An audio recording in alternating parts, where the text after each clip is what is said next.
Welcome. In front of me is a Motorola One Action, and today I'll show you unboxing along with an overview of the device. So starting off, obviously the box that comes in. Now the one that I have in front of me is, I believe, the pearl white version of it.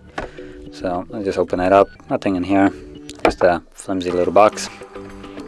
The phone itself, I'm going to set it up to the side, and I will also mention that the phone is already set up, so yeah. And some plastic paperwork along with the receipt and more paperwork. No one really cares about paperwork, so let's just drop that to the side. Then we get the cable, just a typical type A to type C, along with the charger. Now this charger will probably be the most underwhelming charger of chargers that I have reviewed in a while, or at least phones with that come with one. So yeah, I'll right off mention that this is a 10-watt charger, which makes me feel like I'm doing an unboxing of the phone straight out of 2010. So yeah, nothing really else apart from the SIM inject tool in here, and yeah, so just drop that in here, get the phone in front, flip it over. So as you can see, it comes already with a case on it. I'm gonna actually get rid of it. The case is actually fairly nice, but let's be honest, we don't really care about the casing. We more care about the device itself. So as you can see, this is the back of the device. Not sure if it's visible on the camera, but the back isn't actually purely white or like the pearl white color. It does have like tiny bit of a grain, kind of like a grid to it, which is barely visible. Honestly, I didn't really notice it till now.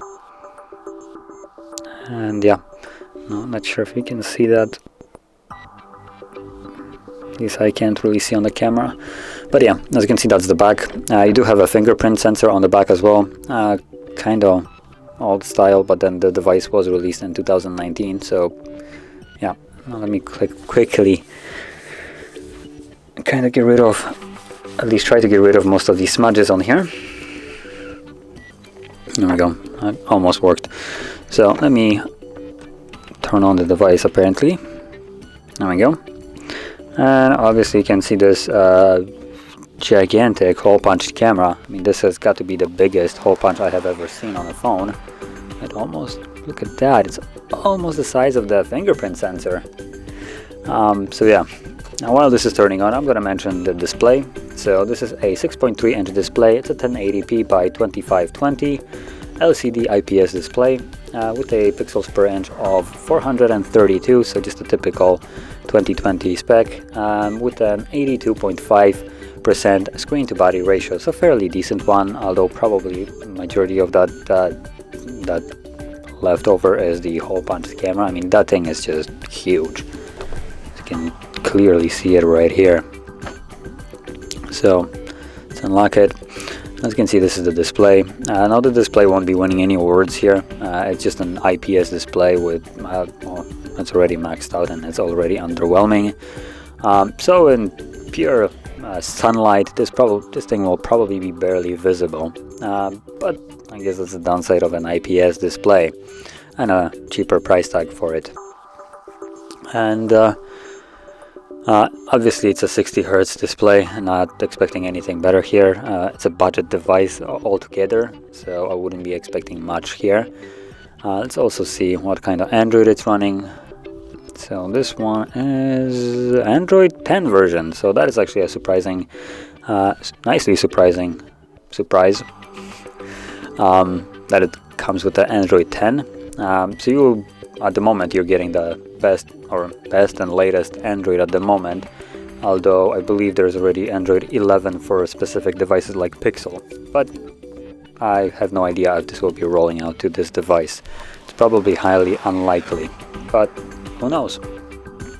Now, moving on, that gigantic hole punch houses a 12 megapixel wide sensor camera that shoots at 1080p 30 frames. So just a typical selfie cam right here. Now I'm gonna go soon after into the quality of it. So we're gonna capture a couple photos and see how it looks like. So on the back we have 3 more sensors, or more precisely actually 2 sensors, I would say. On the sheet it does say that it has 3. So we have 12 megapixel wide sensor, which is basically the main shooter. Then we have a 16 megapixel ultra wide, and then 5 megapixel depth. Now that 5 megapixel depth, just the size of it, I don't think it's gonna matter much. Probably you could tape it up and it wouldn't really change much in the photos. That's just kind of manufacturer's way of trying to bump up the quality or the specs of the phone itself by just adding additional lenses, and those lenses are, well, kind of useless at times. Specifically, if you see a 2 megapixel lens on any kind of phone, you can basically forget about its existence. It's gonna basically be atrocious garbage, to be honest. For instance, thing like OnePlus Nord comes with a 2 megapixel, I think also depth sensor, and that thing is basically, oh no, it was a macro, but that thing basically captures such a crap photos that your main pixel shooter can capture just a normal photo and zoom in better than the macro can capture. So I believe this is probably the same kind of thing here. Now the depth sensor is really hard to show off how it really works. So I'm gonna try to cover it up and capture a couple photos in a second and see if that actually changes anything, so you can actually get a look at it yourself. So apart from the 2.5 sensors that we have here, we also have below that a flash, as you can see, along with that fingerprint sensor that I mentioned before. And then let's find something that I can capture. Not really sure what. Let's just, I'll take the box itself. Should be a, there we go. So let's unlock it, open up the camera. There we go. What do we got? We got some kind of whatever tools, panorama, slow-mo, portrait, pot color. Let's see how that works in this case. Oh, well, that's interesting. I don't know if you can see it. It's kind of cool effect. It gives you this slider and you can kind of tone down the colors once you select one. As you can see, it almost works. Maybe if I would have chosen a different color, might be a little bit better. But a nice, interesting kind of thing to have here.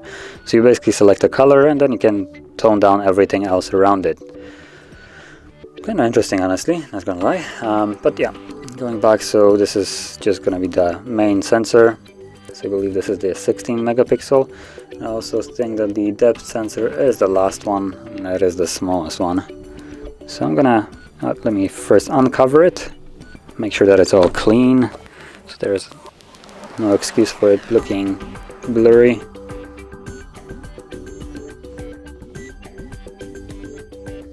Okay, so now us covering it, let's see if there is literally any difference in it. So this is the covered version.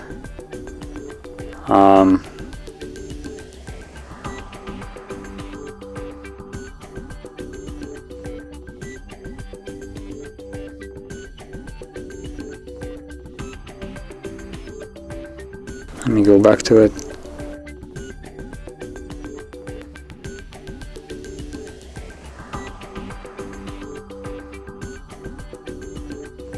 So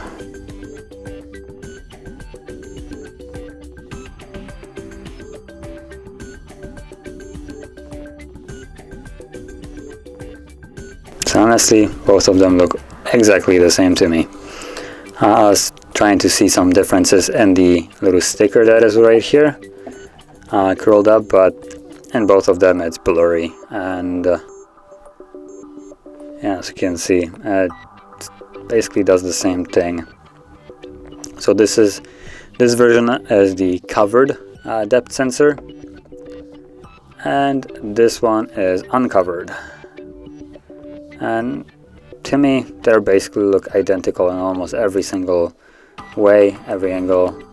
So like I thought, it's basically a useless sensor, assuming I'm looking at it correctly. Now there is a possibility that I have no idea what it's actually supposed to do, but depth sensor would, well, in most cases sense depth, which would probably should be sensing the difference between the screen and the case, which it didn't really do a great job, let's be honest here. So, so that was the back. Now let's see how the front looks like. Let's flip it over, get my old smug here, and also blast it with light.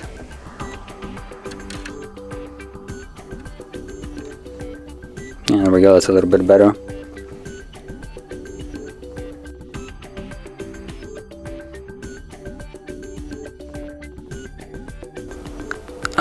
So the skin color looks weird at best. Stop it. Yeah, it kind of look like a orange almost, which is definitely not my skin color. But other than that, it did a fairly good job, honestly. I mean, it is way too saturated. Let's face that idea. This cable looks almost here like it's glowing, which is most certainly not the case. Honestly, here, I'm gonna take out my phone right here. I'm gonna quickly capture it, or kind of flip it over, and you can see how it looks like in reality, which this one will be a little bit more representative of colors right here.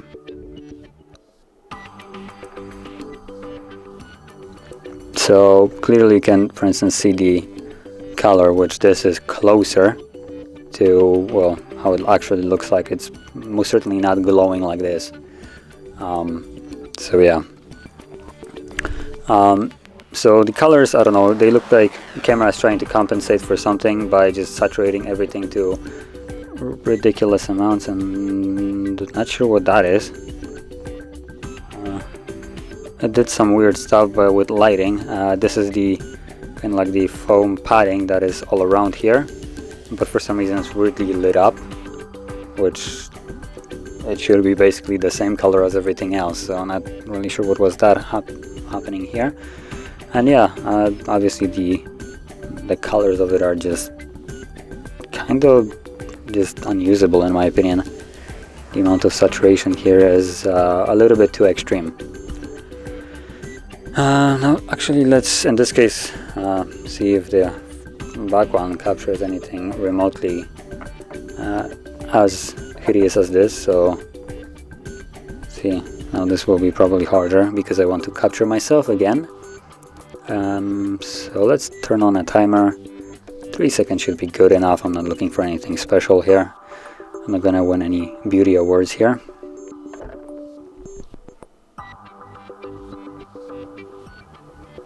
Let's see, I probably captured it. It looks a little bit better, but still the skin color is a little bit, let me go back to it, a little bit better, but honestly, like I said, skin color is a little bit weird here. At least the reddish isn't looking like it's trying to escape the screen here. So yeah.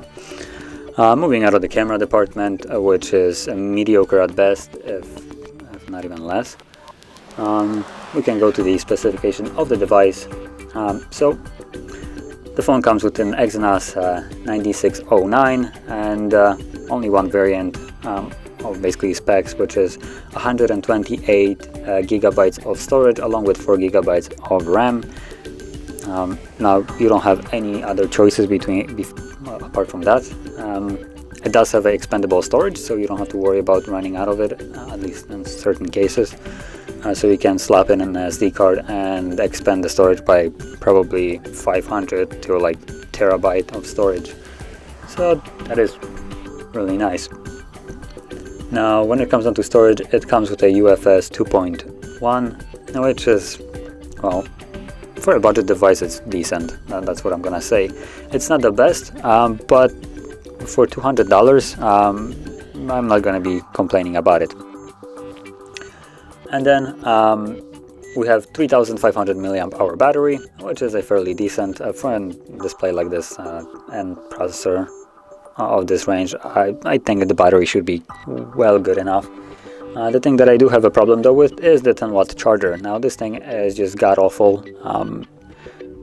I don't really see why in 2019, at the end of 2019 when the phone was released, they decided to include a 10-watt charger. paying, I don't know, $20 more, the price might not look as nice then when it's costing $220. We're missing that, like, the nice price range. But honestly, I prefer to pay more and have a better charger rather than pay $20 less or so and have this just little garbage of a charger. So that is one of the biggest problems I have with this. If you're planning to charge this, for instance, quickly, you're not going to. I'll just put it this way. So if you really like to, I don't know, slap your phone into charging for like 10 minutes and have it charged quickly to, like, I don't know, usable state for the rest of the day, this is most certainly not the charger for you along with the phone. But if you're, for instance, charge it once a day during night or something like that, then the charger should be good enough. I mean, if it's not going to charge in like 8 hours, then I wouldn't really recommend this phone to anybody. But even with 10 watts, it will most likely charge throughout the entire night. So yeah. And like we already seen, there is a fingerprint. We also have something that you haven't seen, which is haven't seen on this phone at least yet, which is a headphone jack. We've seen that before on different devices back in the day, but yeah, it's nice that they actually included it. The thing that they didn't include is headphones with the phone itself, which probably that's for the better. At this price range, they would most certainly not include anything decent. So the fact that they decided to just not do it at all and maybe spend the budget somewhere else is probably a better decision here. And then on the right side, we have the power key along with the volume rockers, and about it. On the left side, we have the SIM/SD tray, so you can have either two SIM cards or one SIM card and one SD card. And then at the bottom, speaker grill, charging port, microphone, and that's it. And at the front, you already seen this huge selfie cam. The back, triple camera setup with minimal branding. And that's about it. Now it does look like it comes with the always on display, which on then, okay, never mind, it disappears. So if I tap on it, does it turn on? Nope, it doesn't seem to. Oh, it's a lift. Okay, so that's how it works. So when you lift it up, it lights up. So that's actually a nice touch here. So yeah, so finishing this off, like I said, the phone costs $200 roughly. Now the price may vary. It might actually be lower in 2020 when I'm recording this, considering this phone was released in 2019, I believe, October. So it's approaching close to a year, and at this time range, I believe this phone probably sells for even less in this case. And even at the $200 price range, I have to say that the phone is really decent. It won't be winning any kind of specs sheet in terms of performance. So it is a budget device at basically all the thing that it does. Or if it's not budget, at least it's kind of like a mid-range. You do have a decent display. I'm not going to be complaining about it. It's an LCD IPS with a fairly decent resolution. The size is also nice, and the fact that it does have a fairly slim bezels, I also really admire, and well, not admire but like. So in terms of like the design, the phone looks really nice and doesn't really look like a budget device, if I'm gonna be honest. So if you look at it at the stand, the only thing that kind of screams that on budget is this huge selfie cam right here, and this a little bit oversized chin. But other than that, the bezels are fairly minimal. The back look also really nice. Even though it's plastic, it doesn't really look like it is. It has a nice color gradient to it, along with this pattern to it, like I said, this grid which is barely visible. And the build quality obviously won't be anything mind-blowing here. I think this is plastic as well, so the phone is basically all plastic apart from the screen. And even though it costs $200 and has this huge camera cutout right here, which I for some reason can't not talk about for some weird reason. The phone does look semi-premium, that's how I'm gonna call it. It's not necessarily premium, but it's like semi-premium. And like I said, for $200 I would recommend this device. It does the job. If you're looking for a cheap phone that basically works well, to extent of basically its price, for the buck you're getting a decent device. I'm not gonna complain about that. And the fact that it comes with an Android 10 and has a headphone jack is also a really nice touch, which really nice that is there. Now, in terms of downsides of this device, it does have a god-awful camera, and the device isn't necessarily the quickest. As you can see, even from like switching the pages, it kind of looks weird, like it's skipping a lot of frames to basically make it look like it's going smoothly from page to page. So you're not going to be getting much performance out of this. If you're planning to game on this device, I feel like it's gonna not perform too well, so keep that in mind. But for day-to-day use, YouTube, browsing web, calling and doing all that stuff, the device should work fine. It's responsive to touch. As you can see, I can barely almost touch it, and it does respond to it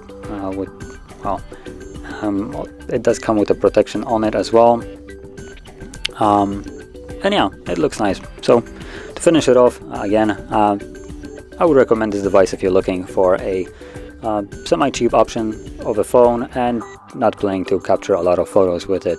So thanks for watching, and see you in the next one.